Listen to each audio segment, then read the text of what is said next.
लेकिन माइंड ये विजिबल नहीं है। इससे जुड़ा जो शास्त्र है उसी को अध्यात्म कहते हैं, स्पिरिचुअलिज्म। शास्त्र, शास्त्र की बात कर रहा हूं। इससे जुड़ा जो शास्त्र है उसको स्पिरिचुअलिज्म कहते हैं, अध्यात्म कहते हैं। इससे जुड़ा जो विषय है उसे मनोविज्ञान कहते हैं। और मनोविज्ञान एक आधुनिक विषय है सर। इसका भी तो फंक्शन है सर, इसका फंक्शन है सोचना, थिंक। अब दुनिया में दो तरह के लोग हैं, एक एरिस्टोक्रेसी और एक कॉमन पीपल।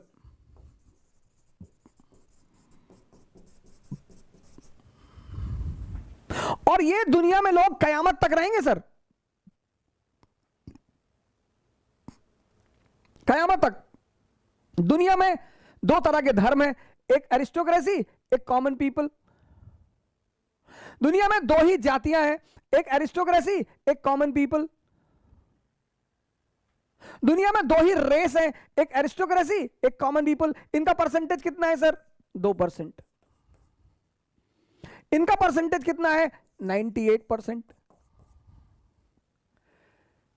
ये एल्टो वाली गैंग है sir, Alto, WagonR. Sir WagonR हमारे पास भी है सर, मेंटेनेंस कम वाली गाड़ी है सर, तो वैगनार तो हमारे पास भी है सर, बुरा मानने की जरूरत नहीं है सर उसमें।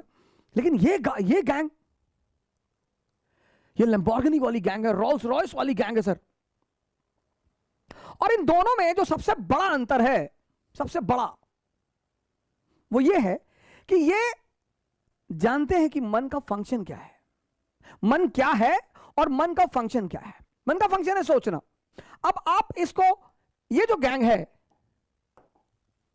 तभी तो तुलसीदास जी ने लिखा, जाकी रही भावना जैसी, प्रभु मूरत देखे तिन तैसी। इसलिए दुनिया में ना कोई स्कूल है, ना कोई कॉलेज है, ना कोई यूनिवर्सिटी है जहां पर समझदारी सिखाई जाती हो, जहां पर कॉन्फिडेंस दिया जाता हो, जहां पर डेयरनेस दी जाती हो। कोई नहीं है सर। अगर ऐसा कोई स्कूल होता तो एरिस्टोक्रेसी उस पर अपनी मोनोपोली कर लेती, और फिर अंबेडकर जैसे लोग नहीं पैदा होते, फिर गांधी जैसे लोग नहीं पैदा होते, फिर लिंकन जैसे लोग नहीं पैदा होते ही नहीं सर। आज मैं शाम को क्लास ले रहा था, तो हमारे एक मित्र हैं, तो उन्होंने मुझसे कहा कि हम अपनी समझदारी का विकास कैसे करें। मैंने कहा सूखा हुआ पेड़ देखा है? बोले देखा है। मैंने कभी उस पर पानी चढ़ाते हुए किसी को देखा है? बोले नहीं। हमने कहा बस जितनी यूटिलिटी पैदा कर लोगे दुनिया में, कुछ चीजों पे ही तुम्हें ध्यान देना है, सब पर ध्यान ही नहीं देना। तुम एक शादी में गए, तुम्हें कोई खाना नहीं पूछ रहा है, तुम्हें कोई पानी नहीं पूछ रहा है, वो दुखी होने की बात नहीं है, वो जागने की बात है कि यार मेरी उपयोगिता क्या है, क्यों पूछेंगे लोग मुझे। तुम्हारे सामने एक आईएएस ऑफिसर आया, तुम्हारा दोस्त, पूरा परिवार उसके ऊपर टूट पड़ा, ये दुखी होने की बात नहीं है, ये सोचने की बात है कि नहीं नहीं यार इसकी यूटिलिटी ज्यादा है, ये खुश हो जाए तो 100 करोड़ का टेंडर दिला दे साल भर में, बस। तो वहीं पर एक बात ये पैदा होगी कि यार मेरी यूटिलिटी नहीं है। इस पर चर्चा करूंगा, इसको मैंने एक विषय बना रखा है, इस पर चर्चा करूंगा, वो एकदम अलग चर्चा होगी। अब ये जो है, ये गुट, ये जानता है मन का काम है सोचना, ये तो जानता ही नहीं मन के बारे में, इसको तो पता ही नहीं। ये तो 24 घंटा कहता है कि कुछ बोलो मत, मेरा दिमाग खराब है। ये पढ़ता है फ्रंट लाइन, ये पढ़ता है इंडियन एक्सप्रेस, ये पढ़ता है रीडर्स डाइजेस्ट, ये पढ़ता है सत्य कथा, ये पढ़ता है मनोहर कहानियां,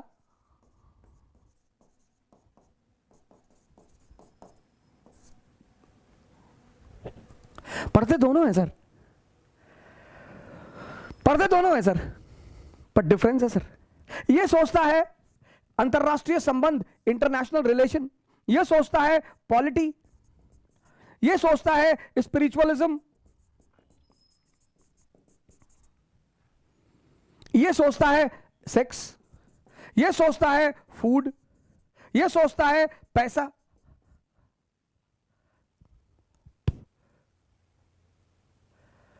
सोचते दोनों हैं सर।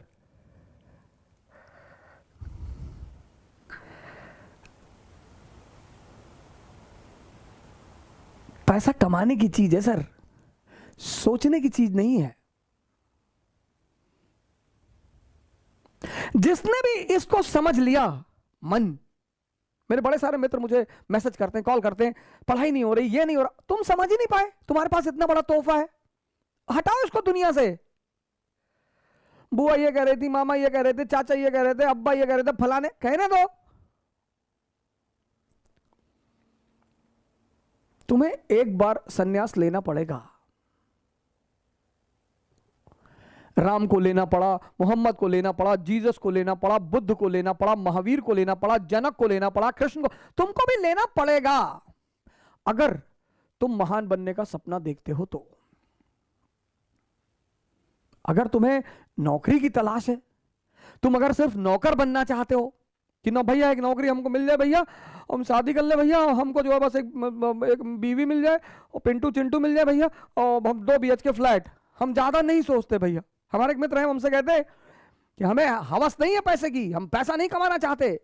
हम कहते तुम कमा भी नहीं पाओगे, दम चाहिए बाबूजी।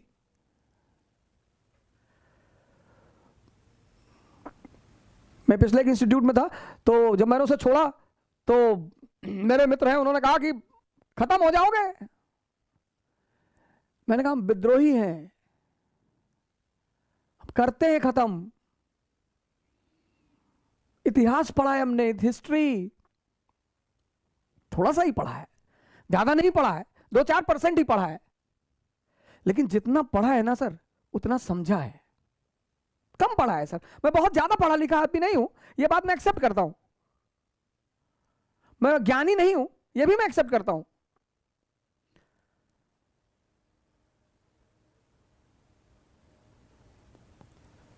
सर जितना पढ़ा हूं ना सर उतना समझा हूं। और यही मन जिसके साथ है, 103 साल का आदमी वापस आ रहा कोरोना से, 110 साल का आदमी वापस आ रहा कोरोना से, 22 साल का आदमी सिंक हो जा रहा है, डर जा रहा है, सरेंडर कर दे रहा है। कल मैंने आपको नीरज श्रीवास्तव जी का किस्सा सुनाया, लेकिन जो एक अहम किस्सा मैं आपको सुना रहा था वो था इजराइल पैलेस्टीन का किस्सा। और उस किस्से में मैंने कल आपको एक पहला भाग सुनाया। पहला भाग पूर्वी प्रश्न, ईस्टर्न क्वेश्चन। ईस्टर्न क्वेश्चन में कौन कौन शामिल है? ईस्टर्न यूरोप शामिल है, ऑटोमन एम्पायर शामिल है, रशिया शामिल है, ब्रिटेन शामिल है, फ्रांस शामिल है। और कल मैंने आपको बताया कि ये Eastern Europe, Ottoman Empire, Russia, Britain और फ्रांस, 19th सेंचुरी में इतने लोग शामिल हैं। 19th सेंचुरी के फर्स्ट हाफ में इतने लोग शामिल हैं। किसमें? ईस्टर्न क्वेश्चन में। ईस्टर्न क्वेश्चन में लड़ाई किसकी है? सिल्क रूट पर कब्जा। सिल्क रूट पर कब्जा, यह मेन मुद्दा है, सिल्क रूट पर कब्जा। क्योंकि जिसका सिल्क रूट उसका पश्चिम और पूरब के व्यापार पर कब्जा, जिसका ट्रेड पर कब्जा, उसका इकोनॉमी पर कब्जा, उसका एम्पायर। अब इसमें 2 गुट हैं, एक गुट है ईस्टर्न यूरोप और रशिया का, और दूसरा गुट है ब्रिटेन, फ्रांस और टर्की का। यह भी कल मैंने आपको बताया। अब जो मेन कहानी शुरू होती है, मेन स्टोरी ईस्टर्न क्वेश्चन की शुरू होती है, वो 1850s के बाद से शुरू होती है। 1850 के बाद से मेन कहानी शुरू होती है। और इस कहानी का जो पहला इंपॉर्टेंट चरण है वो है क्रीमियन वॉर। 1854 टू 1856। क्रीमिया। आज रशिया क्रीमिया को छोड़ने को तैयार नहीं है, क्योंकि क्रीमिया क्या है? उसका ऑइसोफेगस है, फूड पाइप है। ब्लैक सी में वो दरवाजा खुलता है, क्रीमिया गया तो रशिया का फूड पाइप गया, फूड पाइप खत्म, आदमी खत्म। Crimean war. अब क्रीमियन वॉर जो हुआ, जार निकोलस I, यह रूस का राजा है, रशिया का राजा है जार निकोलस I। ये देखिए 54-56, समय देखिए, हिस्ट्री में टाइम पीरियड का बड़ा महत्व है, क्योंकि वो टाइम पीरियड आपको बहुत सारी घटनाओं को कनेक्ट करके एक पिक्चर दिखाती है। बड़ा लोग घबराए रहते हैं इतिहास में कि पूरा साल याद करना पड़ेगा, बहुत साल है इसमें। अब तुम्हारी जिंदगी में भी तो बहुत साल हैं,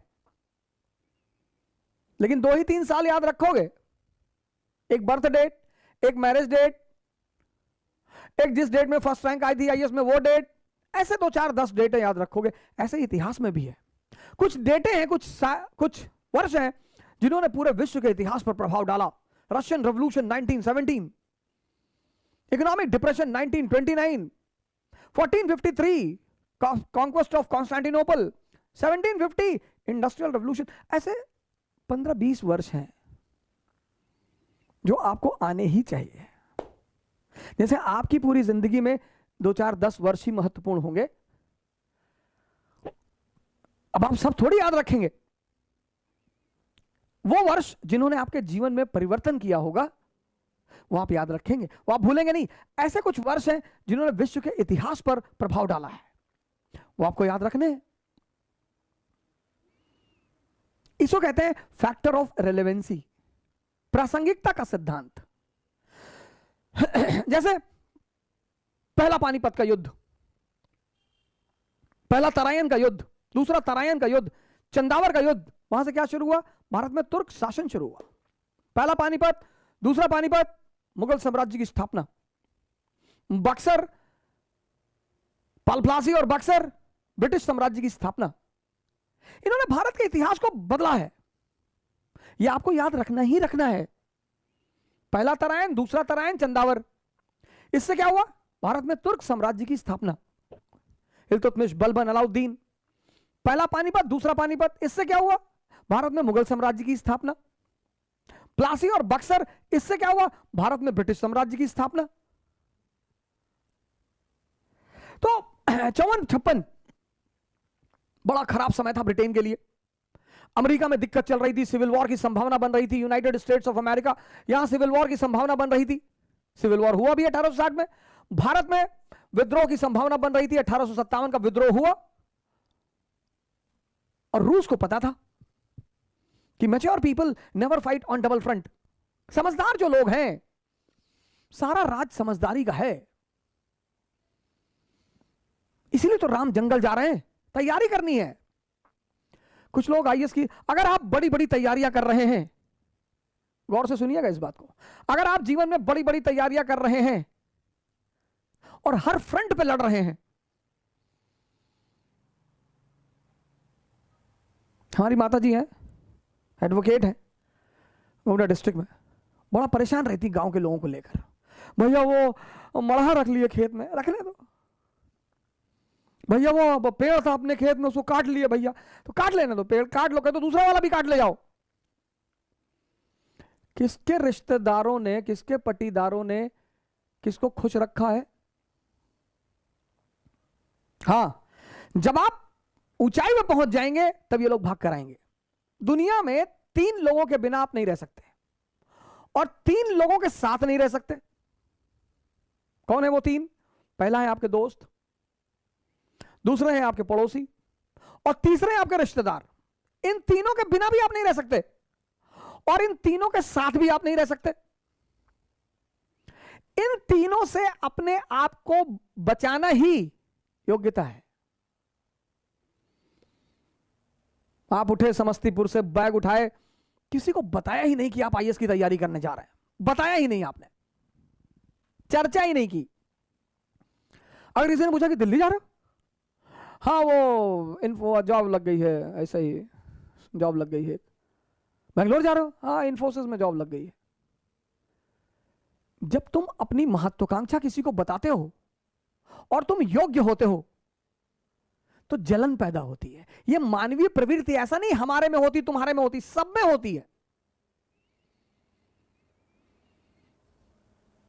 सब में। अभी तुमको ऑस्ट्रेलिया में आईएएस बना दिया जाए, तुम नहीं जाना चाहोगे? कौन जानता है तुमको ऑस्ट्रेलिया में हो गए आईएएस। इसलिए जब तुम आईएएस बनते हो, मंत्री बनते हो, नेता बनते हो, अपने घर की तरफ भागते हो। जितने लोग बंबई में कमाते, दुबई में कमाते, कमा वहां रहे हैं, मकान बनवाते हैं गांव में 2 बीघे में, हाँ बड़ा मकान, बड़ी बड़ी दीवारें और करीब 1 बीघे में मकान और ट्रैक्टर खड़ा हुआ है। क्यों? क्योंकि वो जो पट्टीदार हैं आपके, वो डेली उस मकान से गुजरेंगे और डेली मरेंगे। उसका मजा है सर। दूसरे को क्या दिखाना सर। अब आप गोरखपुर से गए, सेटल हो गए बंबई में, कौन जानता है आपको बंबई में, लेकिन बैजूडीहा गांव के आप रहने वाले हैं। वही के लोगों ने आपको गाली दी है बचपन में, चुनौतियां दी हैं, आपको ताना मारा है कि कुछ नहीं कर पाओगे, तो आपने 3 बीघे में मकान बनवाया गांव में। कोई नहीं रहता, कोई रहता ही नहीं, इतना बड़ा ताला लटका। लेकिन पूरा गांव जब उस मकान से सामने से गुजरेगा तो डेली मरेगा कि बहुत पैसा शुक्लवा कमाए, तस्करी उस्करी करता होगा। दुनिया में तुम 3 लोगों के बिना नहीं जी सकते और तुम 3 लोगों के साथ नहीं जी सकते। इनको अपनी महत्वाकांक्षा कभी मत बताओ। अगर तुम योग्य हो ये तुमसे चिढ़ेंगे। कृष्ण को देखो, बलराम मजाक उड़ाते, सगे भाई हैं। गोरे नंद जसोदा गोरी, तुम कत श्याम शरीर, तुम्हारी मां भी गोरी, तुम्हारे पापा भी गोरे, तुम काले हो, तुम इनके बेटे हो ही नहीं। फिर बलराम एक दिन कृष्ण से कहते हैं कि ये वृंदावन के यादव लोग तुमको पीटने का प्लान बना रहे हैं। बोले क्यों? बोले तुम इनकी बीवियों के साथ नाचते हो, पीटेंगे नहीं? अरे बोले यार तुम भाई टेंशन मत लो, हम हैंडल कर लेंगे। एक दिन बारिश हो रही थी वृंदावन में और कृष्ण ने गोवर्धन पर्वत उठा लिया उंगली पर। अब आप सोच के देखो कि कोई अपनी उंगली पर पर्वत उठा ले, डिमॉन्स्ट्रेशन ऑफ पावर, शक्ति का प्रदर्शन। तब यादवों ने कृष्ण से कहा कि देखो भैया, तुम बीवी के साथ तो नाच ही रहे हो, तुम साली के साथ भी नाचो, हमको कोई टेंशन नहीं है।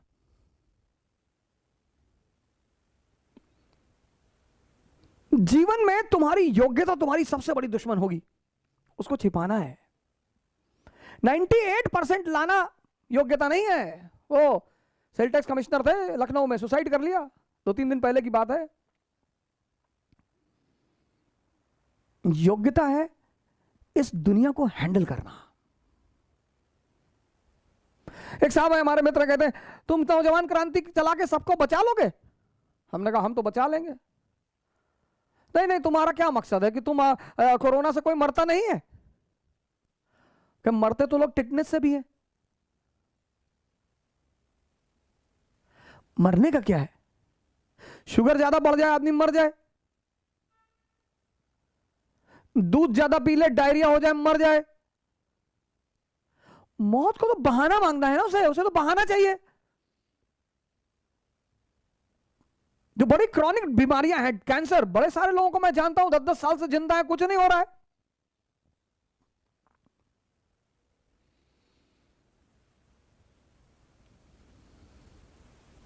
मैच्योर जो लोग हैं ना, मैच्योर, वो 2 फ्रंट पर कभी नहीं लड़ते। इसलिए जितने हमारे युवा भाई हैं, जब भी आप बाहर निकले, तैयारी करने के लिए निकले, पढ़ने के लिए निकले, बाकी सारे दरवाजे बंद कर दें, सन्यासी हो जाए। यह है सन्यास का मतलब। सन्यास का मतलब ये नहीं गेरुआ पहन लिए हरिद्वार भाग गए, वो भगोड़े हैं, वो भगोड़े हैं। सन्यासी बन जाइए, दिल्ली आइए, इलाहाबाद आइए, बैंगलोर आइए, हैदराबाद आइए, सन्यासी बन जाइए। कोई आपसे कह रहा कि दिमाग खराब है तुम्हारा, आईएएस कभी नहीं बनेगा तू। जी भैया, हम तो भैया ऐसे ही चले आए भैया, हम तो एनसीईआरटी पढ़ने चले आए भैया, हम थोड़ी आईएएस बनेंगे भैया। और जिस दिन आईएएस बन जाओ उसी आदमी को पहले बुलाओ कि क्या हाल है तुम्हारा, क्या कह रहे थे तुम? अरे भैया हम तो ऐसे ही कह रहे थे भैया, हमारी तो अम्मा कहती हमारी शक्ल कुत्ते जैसी। बिल्कुल सही कहती तुम्हारी अम्मा। इस दुनिया में मजा क्या है सर? विरोध का होना, विरोध विरोध। जितना तुम्हारा विरोध होगा उतने तुम्हारे उभरने की संभावना बढ़ जाएगी। विरोध मुर्दे का नहीं होता सर, चाहे जितना बड़ा अपराधी हो, जब मरता है ना तो दुखी होते हैं लोग। तुम्हें पता करना है कि तुम जिंदा हो कि नहीं। अगर तुम जिंदा हो तो लोग तुम पर हंसेंगे, अगर तुम जिंदा हो तो लोग तुम्हारा विरोध करेंगे। ये सब जिंदा होने की निशानियां हैं सर। भारत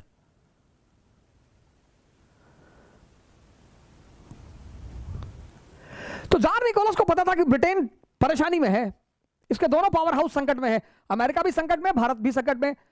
तो जार निकोलस सेकंड ने फर्स्ट ने ब्रिटेन को पैगाम भेजा कि भाई हम भी ईसाई तुम भी ईसाई, आओ मिलकर बांट लें ओटोमन एम्पायर, ये मुसलमानों को मारे। ब्रिटेन ने कहा नालायक, संबंध, गौर से सुनिएगा, संबंध का आधार मूर्खों के लिए धर्म होता है, संबंध का आधार मूर्खों के लिए जाति होती है, संबंध का आधार आम आदमी के लिए क्षेत्र होता है। अरे भैया आप गोरखपुर से, भैया हम भी गोरखपुर से, लाओ 1000 रुपया दो। नहीं नहीं भैया, अरे भैया आप ब्राह्मण है, भैया हम भी पंडित है भैया।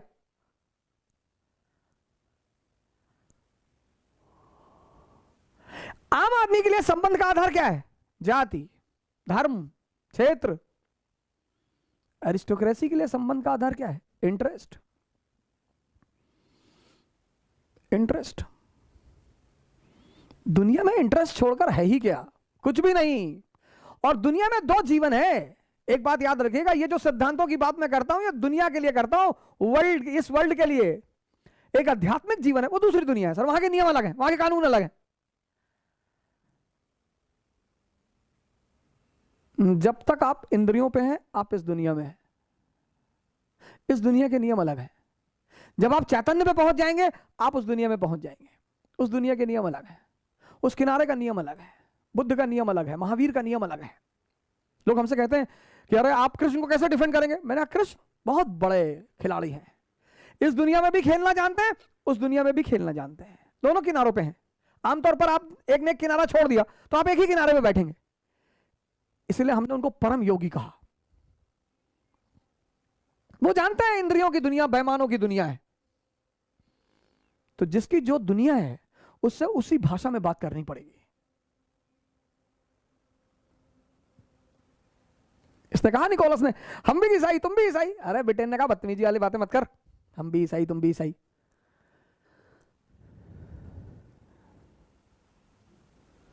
तो जार को लगा कि अच्छा बेटा हमारी बात नहीं सुनोगे, हम तो कब्जा करेंगे। तो जार ने क्या किया? टेरिटोरियल एक्सपेंशन शुरू किया। कहां? ईस्टर्न यूरोप में। जो डेन्यूब नदी के किनारे के क्षेत्र थे उन पे कब्जा करना शुरू किया। Danubian territories. जार निकोलस ने डेन्यूब के अगल बगल के जो क्षेत्र, नदी जो है डेन्यूब नदी, उसके अगल बगल के जो क्षेत्र हैं उस पर कब्जा करना शुरू किया। टर्की ने हमला कर दिया। जब टर्की ने हमला कर दिया तो रशिया और टर्की के बीच में युद्ध शुरू हो गया, पहला क्रीमियन वॉर, रशिया और टर्की के बीच में। ब्रिटेन और फ्रांस टर्की के पीछे आ गए, रूस हार गया। रूस हार गया तो पेरिस पीस समझौता होगा। पेरिस से पीस समझौता हुआ 1856 में। सबको बुलाया, ब्रिटेन ने सबको बुलाया, सबको, तुर्की के सुल्तान को बुलाया, रूस के जार को बुलाया, ईस्टर्न यूरोपियन के प्रतिनिधियों को बुलाया, इटली के प्रतिनिधि को बुलाया, सबको बुलाया। और फिर ब्रिटेन ने कहा सुल्तान, टर्की के सुल्तान से कि देखो यार हम भाई हैं। सुल्तान ने कहा कैसे? कहा हम भाई हैं, कह रहे हैं भाई हैं। तो कहा कैसे भाई? अरे बोले we are of Abrahamic religion, ईसाई मुसलमान अब्राहमिक, हम अब्राहम के वंशज हैं। बोले अच्छा, हमें तो पता ही नहीं था। हाँ बोले हाँ हम अब्राहम के वंशज हैं, हमारे सबका अब्बा एक है, हम भाई हुए। बोले हाँ। हाँ बोले तो यार तुम लोग इक्वल स्टेटस क्यों नहीं देते हो ईस्टर्न यूरोप के ईसाइयों को? सुल्तान ने कहा अरे सरकार कैसी बातें कर रहे हैं, अब मैं जा रहा हूं इक्वल स्टेटस दूंगा। 1850 के बाद ब्रिटेन के उद्योगपतियों ने रूस में इन्वेस्टमेंट शुरू कर दी थी, तो उन्हें रूस से भी दोस्ती रखनी थी, उन्हें ओटोमन एम्पायर से भी दोस्ती रखनी थी, तो रूस को भी मनाना था। तो पेरिस पीस समझौता में बुलाया। कभी कभी होता है ना कि 2 अपोजिट आदमी को आपको समझाना होता है। ये बात मेल जो वर्ग है, मेल पुरुष, वो ज्यादा समझेगा, खासकर जब उसकी शादी होती है। 2 सुपर पावर आमने सामने होते हैं, पत्नी और मां, और दोनों के बीच कोल्ड वॉर शुरू होता है कि गुलाम किसका। पत्नी खाना बनाएगी, अब अपने पति से पूछेगी कि कैसा बना है, वो तो कहेगा कि ऐसा खाना तो भाई जन्नत में भी ना बनता होगा, बहुत जबरदस्त खाना। फिर मां खाने बैठेगी, फिर मां पूछेगी, मां कहेगी बेटा ऐसे दाल बनाते हैं, ऐसे नमक भर दिया उठाकर, ये दाल है, ये सब्जी है। सर कोई मामला थोड़ी होता है, दोनों को सिर्फ ये चेक करना होता है कि गुलाम किसका। अब यहीं पे बहुत सारे हस्बैंड, नए नए हस्बैंड जो हिस्ट्री नहीं पढ़े होते हैं, वो फंस जाते हैं। क्योंकि अगर आपने मां का पक्ष लिया तो आप ठोके गए। बीवी कहेगी तुम ही तो कह रहे थे जन्नत में ऐसा खाना नहीं मिलता। और अगर आपने बीवी का पक्ष लिया तो मां नाराज हो जाएगी कि जा घुस जा पल्लू में, मैं तो जानती थी। तब आपको पता है कौन याद आएगा? हिंदुस्तान का एक महानायक आपको याद आएगा। कौन? जवाहरलाल नेहरू। और उनकी एक नीति आपको याद आएगी, कौन सी?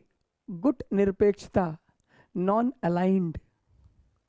तब आपको पता चलेगा कि अरे बाप, ये है नॉन अलाइंड। कभी कभी होता है कि आपको दो विरोधियों को संतुष्ट करना होता है, बड़ा चैलेंजिंग टास्क होता है। ब्रिटेन ने किया ब्रिटेन ने किया। सुल्तान ने कहा कि बिल्कुल इक्वल स्टेटस देंगे ईस्टर्न यूरोप के ईसाई भाइयों को। लेकिन सुल्तान जब वापस टर्की पहुंचा, आज हमारे भारत के एक बड़े आलिम मौलाना है डॉक्टर जाकिर नाइक साहब, मैं बड़ा सम्मान करता हूं, उनको प्रणाम करता हूं। तो उन्होंने लिखा, I am Indian, I support Palestine. अरे डॉक्टर साहब, I also support Palestine, but side by side I also support Chinese Muslims, those who are suffering there in China. I support Tatar Muslims, Ukraine, Crimea. I support Chechenian Muslims. I support Shia Muslims, Qatar, Ahmadiyas.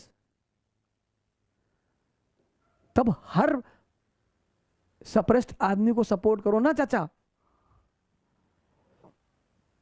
सिर्फ Palestine से ऐसा क्या खास मामला है? लेकिन बड़े विद्वान हैं, बड़े आलिम हैं, मैं उनकी बड़ी इज्जत करता हूं। तहे दिल से कुछ सोचा होगा उन्होंने, इसलिए ऐसा कहा होगा। जब आप सपोर्ट करें, जैसे ज्योतिबा फूले हैं, तो उन्होंने सिर्फ दलितों के लिए स्कूल नहीं खोला, भारत के उच्च वर्ण की जो महिलाएं थी उनके लिए भी स्कूल खोला। हमसे लोग कहते हैं दलित ज्योतिबा फूले को तुम बड़ा सम्मान, बिल्कुल, वो हर उस व्यक्ति के विषय में सोच रहे हैं जो दबाया गया है, जो शोषित है।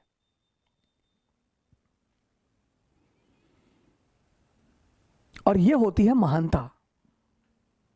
किसी वर्ग विशेष की जब आप बात करते हैं तो उसका इंटरेस्ट आपसे जुड़ा होता है। खैर, सुल्तान जब टर्की वापस गया, वो आ गया मौलानाओं के प्रभाव में, कोई स्टेटस नहीं। तो एक तरफ तो सुल्तान ने अपना वादा पूरा करने से मना कर दिया, और दूसरी तरफ ईस्टर्न यूरोप में अकाल पड़ गया। एक तरफ तो सुल्तान ने अपना वादा पूरा करने से मना कर दिया कि हम तो ना करेंगे वादा पूरा, और दूसरी तरफ पूर्वी यूरोप में अकाल पड़ गया, तनाव बढ़ गया पूर्वी यूरोप में। और इसी तनाव में बुल्गारिया, ईस्टर्न यूरोप का देश है बुल्गारिया ने टर्की पर हमला कर दिया। और जब बुल्गारिया ने टर्की पर हमला कर दिया 1877 में, रूस आके बुल्गारिया के पीछे खड़ा हो गया।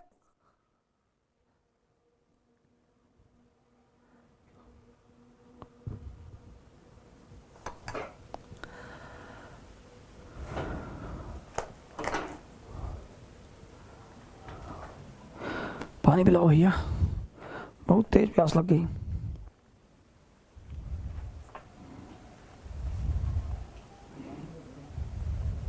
हाँ?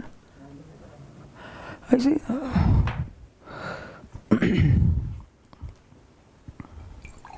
मजा लीजिए, पूरा इतिहास बता रहा हूं आपको, एक एक चप्पा चप्पा।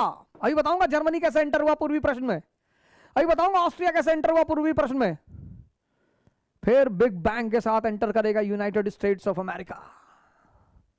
आप टेंशन मत लीजिएगा। कुछ लोग कह रहे थे इजराइल पैलेस्टीन कहां चला गया। अरे चाचा, ये पूरी राम कथा सुना दे रहा हूं कि 2 दिन हो गया, अभी इजराइल पैलेस्टीन का नाम ही नहीं आ रहा। आएगा, पहले शादी तो हो जाए, लड़का लड़की तो इकट्ठा हो जाएं। आएगा आएगा, टेंशन मत लो, आएगा।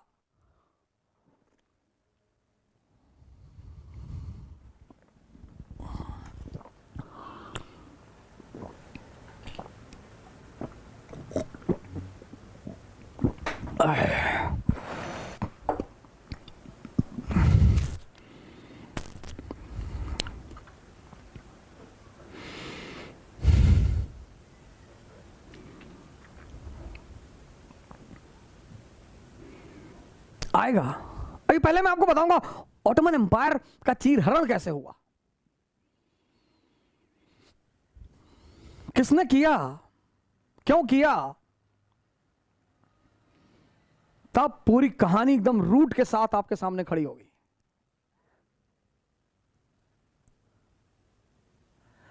घबराने की बात नहीं होती है, डरा नहीं जाता है, टेंशन नहीं लिया जाता है। बस आप सिर्फ एक काम करते रहें, उत्साह फैलाते रहें। जिन्होंने जो गलतियां की हैं, चुनावी रैलियां एक बहुत बड़ी गलतियां थी सर। चुनाव को तो तुरंत प्रतिबंध कर देना चाहिए था, तुरंत होना ही चाहिए था सर, बिल्कुल होना चाहिए था। सरकार के पास तो सारी एजेंसीज हैं, वो तो खबर दे ही रही होंगी कि सरकार साहब कोरोना का वेव फैल रहा है बहुत तेजी से, तुरंत सब कुछ बंद कर देना चाहिए। बड़े सारे शिक्षकों की मृत्यु हुई, उस मृत्यु का जवाबदार कौन है सर? सरकार। बड़े सारे हमारे शिक्षक भाइयों की बहनों की मृत्यु हुई, वो समझ ही नहीं पाए। आगे कोरोना की लपेट में इलेक्शन ड्यूटी, और इलेक्शन ड्यूटी पर अगर वो ना जाए तो उनके खिलाफ एफआईआर। मैं अभी एक राज्य के कर्मचारी के साथ बैठा हुआ था इलाहाबाद में, तो मुझे बता रहे थे इलेक्शन और 6 महीने टाला जा सकता था सर, कोई जरूरत नहीं थी इलेक्शन की। वो चाहे बंगाल का इलेक्शन हो, चाहे पंचायत इलेक्शन हो, यूपी का, सब टाला जा सकता था सर।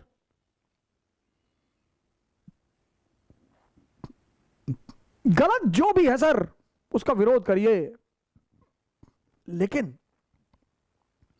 समय पे करिए।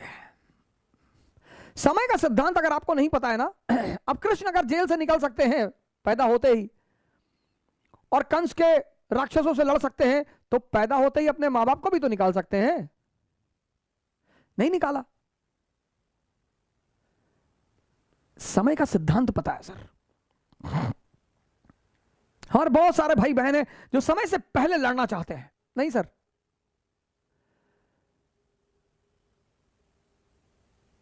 जितने लोग आपको ह्यूमिलिएट कर रहे हैं वो आपको ऑक्सीजन दे रहे हैं सर। दुनिया में सबसे बड़ा ऑक्सीजन क्या है? ह्यूमिलिएशन।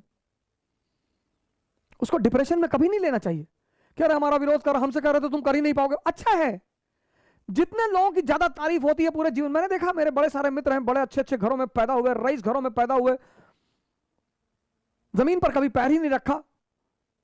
हम उनके घर जाते थे, कभी कोई पंडित बैठा है, कोई होरोस्कोप देख रहा, तो उनको बता रहा है राजा राजा सूर्य उच्च का है, मंगल उच्च का है, बुध उच्च का है। हमारा बोले संघर्ष बहुत है जीवन में।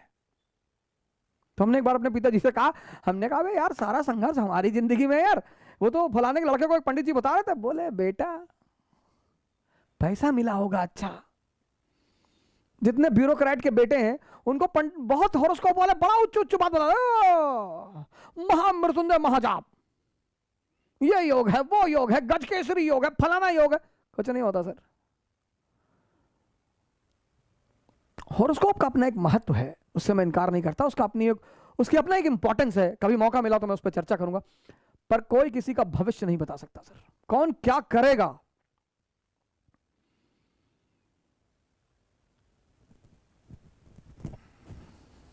राम को तो पता ही नहीं कि उनकी पत्नी को उठाया जाने वाला है। ये इस धरती का नियम है सर। यहां भगवान भी पैदा होगा तो उसको अगले पल का पता नहीं होगा, लेकिन भगवान क्या करेगा? वो प्रेजेंट में जिएगा, अगला पल अपने आप अच्छा हो जाएगा। इंसान क्या करेगा? वो पिछले पल की सोचेगा या आने वाले पल से डरा रहेगा। इसलिए जिसका प्रेजेंट अच्छा नहीं होता उसका फ्यूचर कभी अच्छा नहीं होता। तुम्हारा अगर प्रेजेंट अच्छा है, इसलिए तुम देखो क्या वर्ड है प्रेजेंट। प्रेजेंट मतलब तोहफा।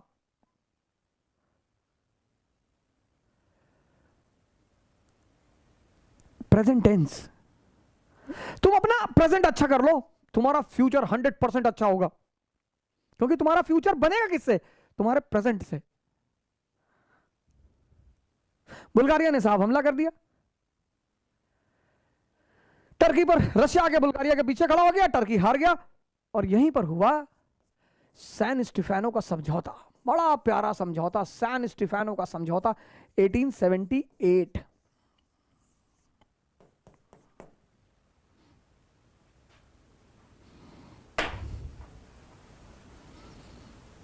यह साल बड़ा इंपॉर्टेंट है यूरोप के इतिहास में, 1878।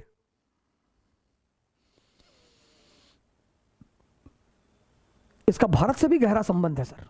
1878 खतरा था सर। 90% रोगी आज ठीक होकर आ रहे हैं ना, 90% रोगी आज ठीक होकर आ रहे हैं।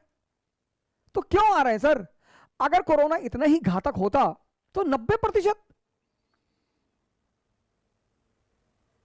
हमारे यहां पंकज पांडे जी हैं, हमारे मित्र हैं, उनके ससुर हैं, डायलिसिस पे चल रहे हैं सर, डायलिसिस पे।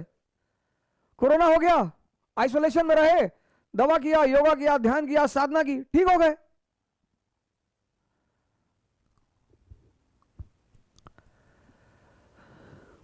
मैं आपसे लगातार एक बात कह रहा हूं कि भय ऐसे हार्मोनों को रिलीज करता है जो व्यक्ति की इम्यूनिटी सिस्टम को मार देते हैं, बस उसी से मृत्यु होती है। आपकी जो दवा से लड़ने की क्षमता है वो खत्म हो जाती है।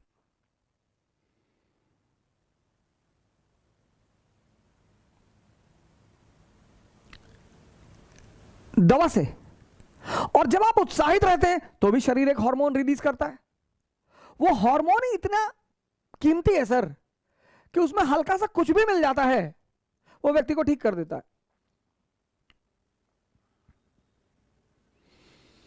इसलिए देश को सबसे ज्यादा आवश्यकता है इस वक्त उत्साह की। देश को इस वक्त सबसे ज्यादा आवश्यकता है साहस की। मैं अपने युवा मित्रों से कहता हूं कि आप भी वीडियो बनाएं। कल एक मित्र का हमारे पास मैसेज आया कि सर हमने एक वीडियो बना के डाला था, कुछ लोग मेरी वीडियो पे गाली लिख रहे थे कि बेवकूफ कहीं के, और उत्साह से कोई बचा है जीवन में।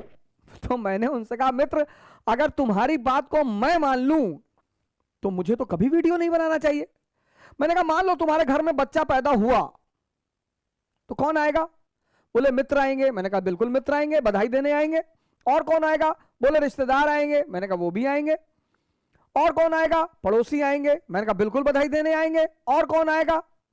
बोले और कोई नहीं आएगा। मैंने कहा नहीं मित्र, जब भी तुम कोई नया काम करोगे और अच्छा काम करोगे तो तुम्हारे मित्र, तुम्हारे रिश्तेदार, तुम्हारे पड़ोसी तो बधाई देंगे ही देंगे,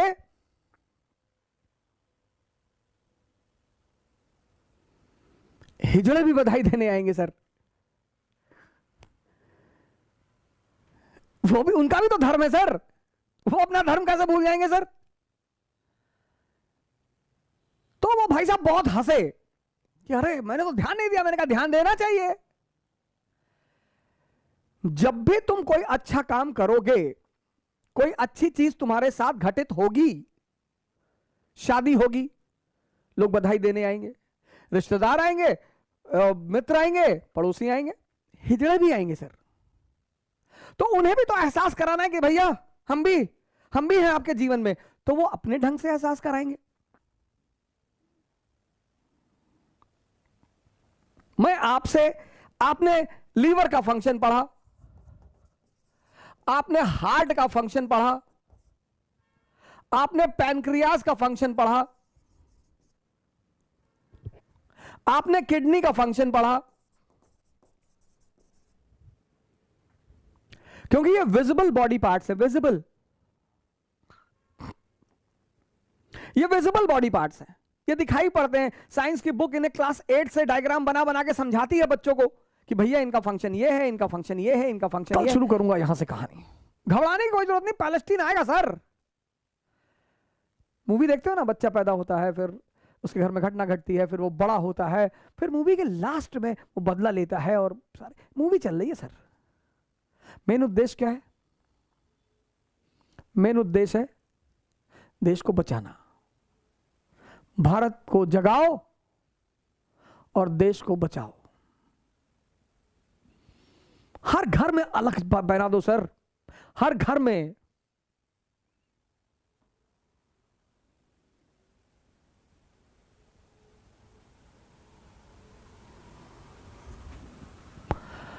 हर घर में मेरे इतने सारे मित्र बेचारे लगे हुए हैं मोटिवेशन करने के लिए, अनाज बांटने। मेरे पास तो दिन भर मैसेज आता है, फोन आता है।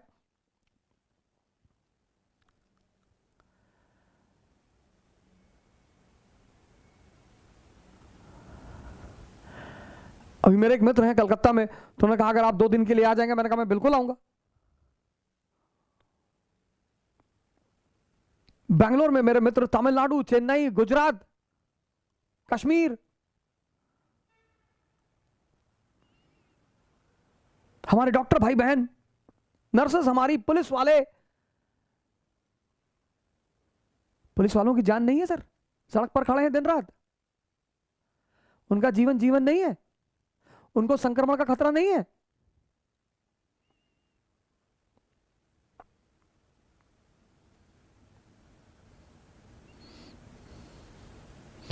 किसी भी देश का मूल्य उस देश की जनता की मूल्य से निर्धारित किया जाता है।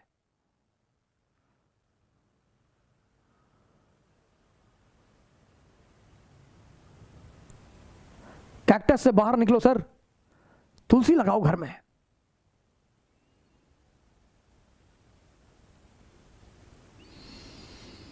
जोधपुर जेल, जोधपुर जेल, चारों तरफ तुलसी के पौधे हैं, कोई संक्रमण नहीं। अमृत पौधा माना जाता है सर, अमृत। हिंदू धर्म में तो जब अंत समय आता है तो लोग कहते हैं गंगा जल तुलसी डाल के ले आओ।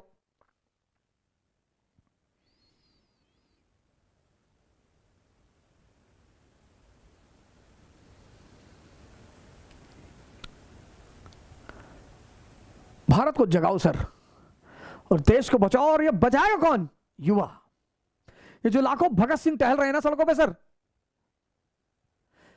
इस देश के युवाओं में किसी चीज की कमी थोड़ी है सर। ना जज्बे की कमी है, ना युद्ध लड़ने की क्षमता में कमी है। मैं तो सर इतने मैसेज आते हैं, मैं क्षमा चाहता हूं, बड़े सारे मैसेज तो मैं सर पढ़ ही नहीं पाता, इतने मैसेज है, मैं कितने खोलूं। पहले 2-4 जो मिल गए वो मिल गए सर। आप लोगों को लगता होगा कि यार हमारा तो नाम ही नहीं ले रहे, हमारा मैसेज नहीं पढ़ रहे। सर ऐसा नहीं है सर,